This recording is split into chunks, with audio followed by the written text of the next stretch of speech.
Dear colleagues, we are proceeding now with a live case, of critical carotid stenosis, because I see my colleagues in the room are quite ready.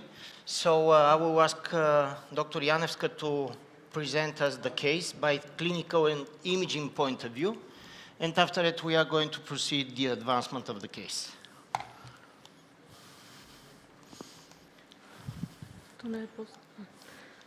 Our patient is male, 71 years old, present with TIA for last 2 months, loss of vision, dizziness, weakness, and headache. 1 month later, with ischemic stroke in a left and right middle cerebral artery, with comorbidities, coronary artery disease, with chronic total occlusion of the late circumflex artery, dyslipidemia, and arterial hypertension. Risk factors is, for atherosclerosis is a smoker, male, and years. The result from color Doppler ultrasound is subtotal stenosis of left internal carotid artery and significant stenosis of right internal carotid artery. The result of Go back. Yes. The result of CT angiography of the cerebral artery is yes, the critical stenosis, the same subtotal stenosis in a left internal carotid artery.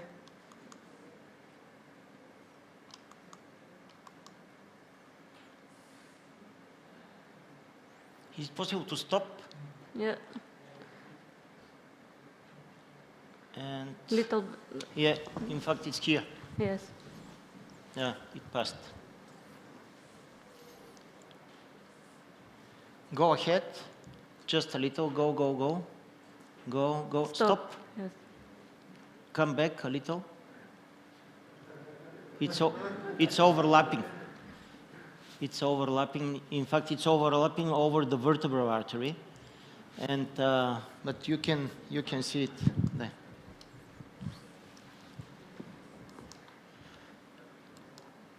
Could you please stop when I say stop? No. Let's go again. Now. Yeah. So the stenosis is here. Yes. It's critical. It's really critical. Yes. Okay, And, go ahead. Yes. And therapeutic method is endovascular treatment of critical stenosis of left internal carotid artery. Our strategy is right radial approach and deep loop technique for cannulation of left common carotid artery with 6 French guiding sheet catheter and distal protection spider. Okay, Now, Dr. Stankov, do you hear us?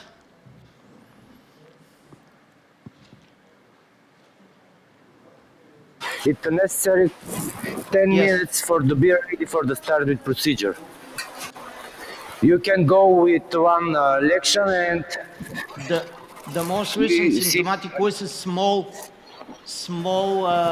stroke with almost full restoration with right-sided hemiparesis, and he restored completely, in fact. And because of that, we decided to treat the left internal carotid. During the imaging, we saw very well on the CT that the left internal carotid is really critical. And your technique is a telescope technique. You had a SIM catheter beforehand, and now you are...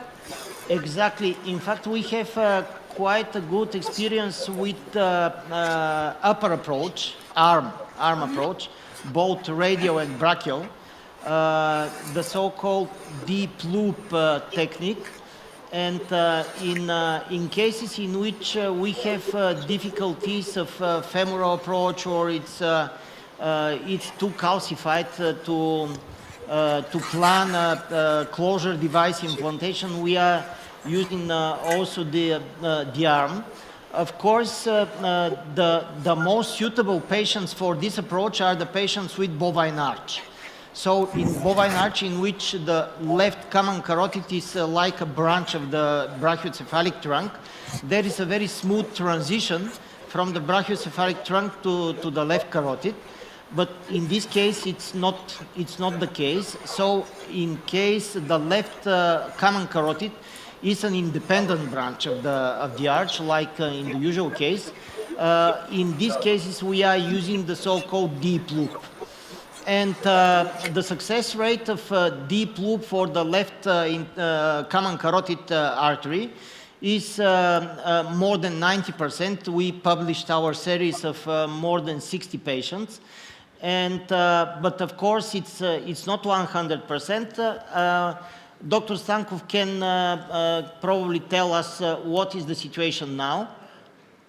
Where are you now? I try now to go with deep loop and cannulate the left common carotid artery with the 6 French sheath catheter. And after that, we're going with placement of the spider, distal protection 6 French. Which sheath are you using? The Rumo sheath, 110 centimeter. No, it's because in I'm fact going from the radial. It's a shuttle sheet Cook 110 centimeters. The shuttle sheet has a very good feature of hydrophilic coating, and because of that, it's suitable from radial because it's long enough to perform the deep loop and to enter the carotid. With a standard 90 centimeters, it's not so easy to reach the carotid bifurcation. But with the usage of 110, it's quite suitable to utilize deep loop technique. Of course, always in this case, the femoral approach is also feasible. In the common into the common femoral artery, there is a significant calcification.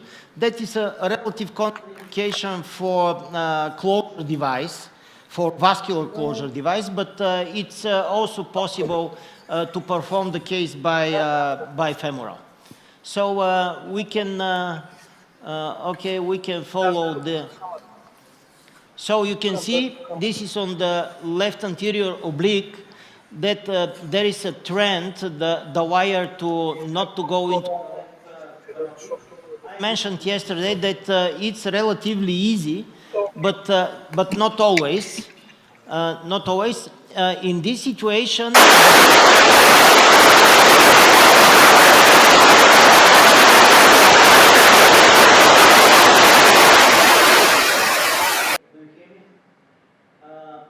So in this situation, one of the obstacles of the 110 centimeters is the problem of using the Simmons catheter, and because the Simmons catheter is shorter.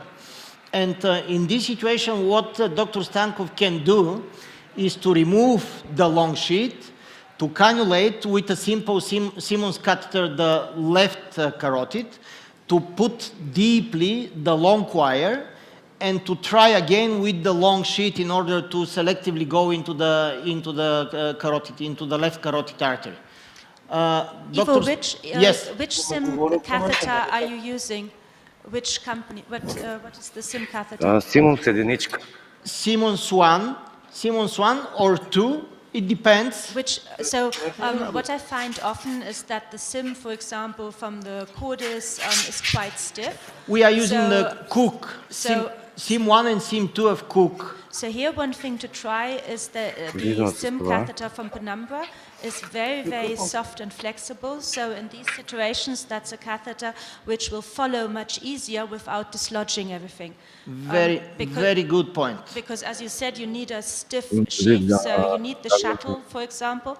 You could not use a very soft sheath here, because if you then place the stent and devices, you risk that everything goes out. So you need the stiff You're sheath. absolutely right. In fact, when the aortic valve is competent, the deep loop sitting on the aortic cusp, it's not difficult. But in case there is, for example, a aortic regurg, in this situation, it could be really a big problem. We had two cases done with a long sheet entering the left ventricle. I don't advise it, but we did two cases with very good deep cannulation. And because in most of the cases, the carotid stenting intervention, it's not a long procedure. Because of that, we can, and in case the patient is supporting this deep cannulation within the left ventricle, it's possible to be done. But of course, it's not advisable as a routine approach. And otherwise, always we can switch from arm approach to femoral. That is the most logic.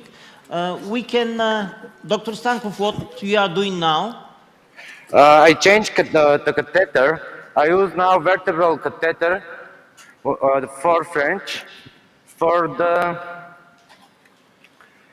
help me to the cannulate left common carotid artery. I try 1 minute with this device, and if it's not possible, I'm going to change the long sheet with short, and again cannulate with Siemens catheter. Probably this is the best way. Did you cannulate first the left common carotid with Yes, I cannulate. We can see, Sasha, please. If possible, yeah. Let's see step by step. Yeah, this is the Siemens catheter. You see, it's really a critical stenosis with very good cannulation with the Siemens catheter. But in many cases, when the Siemens catheter is very well engaged, but in case sometimes when we are going with the wire in fact is pushing the loop down, so on the ascending aorta, and of course the access is lost. It was please go back, Sasha, върни една назад. It was very nice to see the collateral filling and how critical is the left. You see, there is a contralateral filling. It's not perfect, but it's more than obvious that the perfusion pressure from the left side is very low, because injecting contrast into the right carotid, there is a contralateral crossover flow. And you can see by the injection on the left side that the A1 segment was not filling at all. Exactly, because it's a competitive flow with a higher perfusion pressure from the right side. And because of that, the anterior is not filled.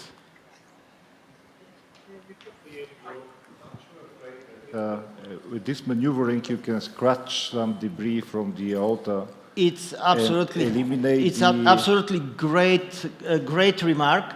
In fact, too much manipulation on the level of the arch is not advisable. And we know from the trials that in some trials it's proven that around 20% of the microembolization into the brain are due to manipulation of the catheter during the procedure before the intervention itself. So it's not a good idea to manipulate too much catheters and sheets and so on. In fact, when one looks at we are ready with deep loop with the wire, especially on such a situation in which there is a critical stenosis. It can be even worse. So now we are trying to advance over the soft terumo wire and did you change? catheter. Did you change the wire, Dr. Stankov, with Stork one? Stork Now wire or Advantage? this is the angulate Terumo wire, and now I'm Which going one? with the Terumo angulate. Angulated Terum. Yes, and now I'm going with a long 5 French catheter, Judkins right. And Okay. after that, I change with Stork for the support. Okay, very good. Very good. It's usually because the Terumo is very good to enter, but sometimes can be dangerous regarding the crossing the wall of the vessels. And because of that, after putting a long catheter, like in this case, long diagnostic 4 French catheter, we are using as a conduit the 4 French catheter in order to put the very soft Stork wire because the Stork tip is very gentle. It's not traumatic over the vessel wall, never puncture. It's probably, I see, it's probably better to go femoral. Yes, I'm now going femoral. Yeah, because you probably saw he was selectively into the common carotid, but even the 4 French didn't go up. So more than obvious, it's better to switch to femoral. I would suggest to go for the presentation, to leave Dr. Stankov to register what he's doing meantime, and after it we are going to see the result. If you agree. Dr. Stankov, we are with you. With the femoral approach, I can rate common carotid artery for 1 minute, of course. And after this, next slide. Next. I have one question. To go with predilatation after placement of the distal protection or without? Okay, let's ask the panel. What kind of stent you are supposed to use? Exact. Exact? Yes. I don't know. 9 millimeter on 30 millimeter long. I'm not familiar with exact stent. I would normally use, in that case, when it's a symptomatic patient, a MOMA device, so proximal protection. When it's asymptomatic and not ulcerated, the lesion, even when it's very tight, I can also work with a filter.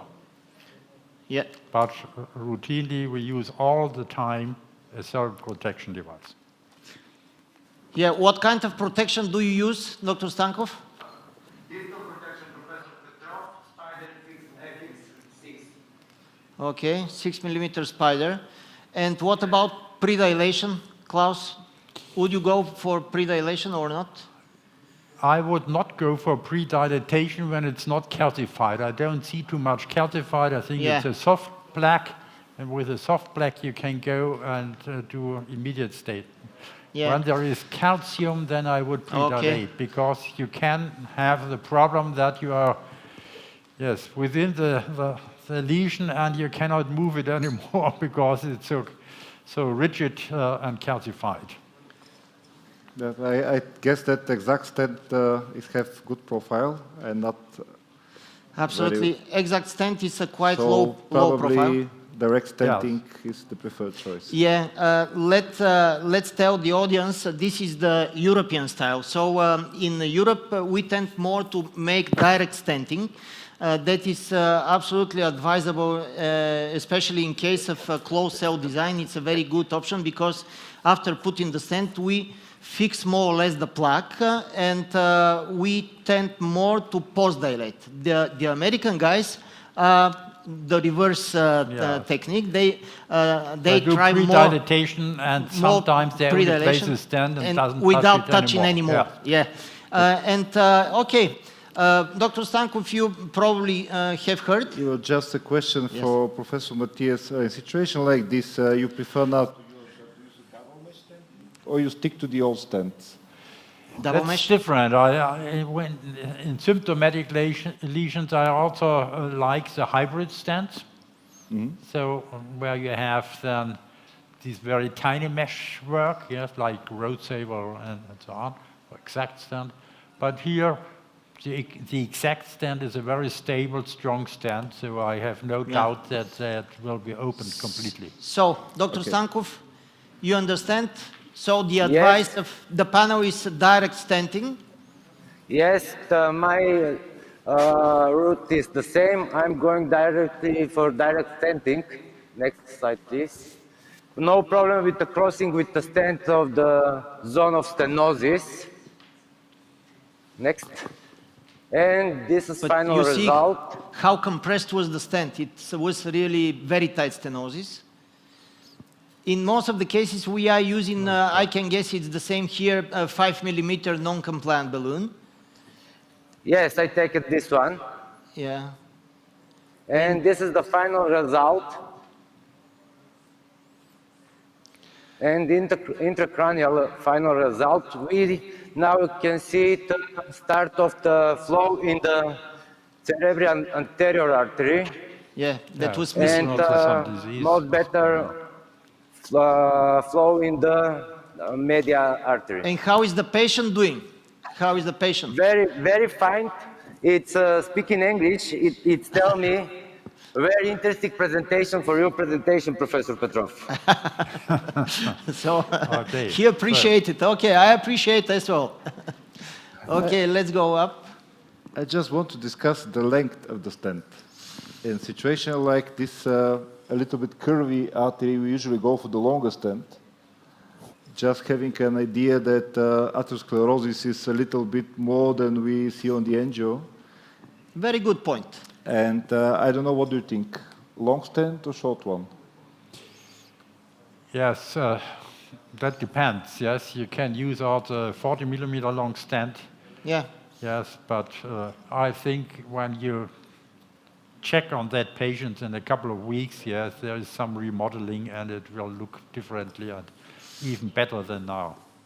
Yeah, because of that we have on the shelf both short and long version in order to adopt. And there are not very much data or trials, but in order to keep the anatomy, in quite often we like tapered. So in order to follow the anatomy, the step down from the common to the internal, and in these cases we are using tapered, conical. I'm saying this because just usually if you do a CT, on the CT the amount of the plaque is usually exceeding what we see on the angio, and the problem is shall cover all the plaque or you only cover the most stenotic part? In fact, on the CT it was seen that the stenosis is quite short. Yeah. Okay. Yeah. It was very well done CT that showing very, very short stenosis. So what we are doing with the femoral approach, was there too much calcium? Yes. Too much calcium. So manual compression. It's a Manual compression, yes. good old method, so nothing dramatic. And yeah, and it's a 6 French sheet, so it's not a large bore. Can you discuss the blood pressure? Did you give atropine? And how is the patient's blood pressure? And what do you do some eye flow images to check for lacunar perfusion? How much is the arterial pressure of the patient? It's a great question. 114. So was there a strong drop in blood pressure? Did you give atropine beforehand? Yeah, this is our absolutely routine protocol. We are pre-treating the patient with atropine, because in the past, a long time ago, we saw several asystole. So because of that, we routinely put atropine 1 milligram before the implantation of the stent and before the post-dilation.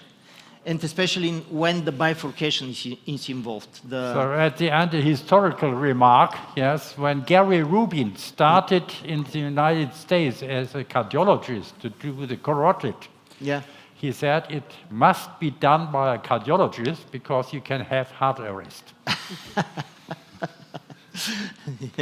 And in most of the cases, we have on the shelf noradrenaline, just in case, because especially in some women, the arterial pressure drop can be really very, very serious. And I'm almost routinely using volume expansion and some calcium gluconate as a mild option to increase the pressure. I don't know. Have a massive drop in blood pressure, and it could still happen. Now, in this case, normally we like it because there's no reperfusion damage. It's true. He's got a contralateral stenosis. Ah, yeah. We need to, so if you could tell us about your blood pressure management now, because if the blood pressure falls down, this patient has a contralateral stenosis, and we need to see whether he relies on that. Absolutely. We are trying, in most of the cases, to stay on the middle, let's say gold middle zone, around 120, 130 of systole. Yeah, this is the best case. And I see Donald. Hello, Donald. Very nice to see you. Welcome. Well, wonderful to see you and enjoy the meeting again. I'm having a great time watching it. Thank you. Do you have some comments, your opinion? I think it's been a good job. It's not always easy doing a live case in front of people, particularly a carotid stent, so I think it's a great result. And I agree, I think that the artery will tend to adapt in the next number of days to the stent, and so there will be some remodeling, as was suggested. Yeah. Okay, so I think we have to finish the live case. Absolutely. Congratulations for the team. Thank you very much for your demonstration. Well done.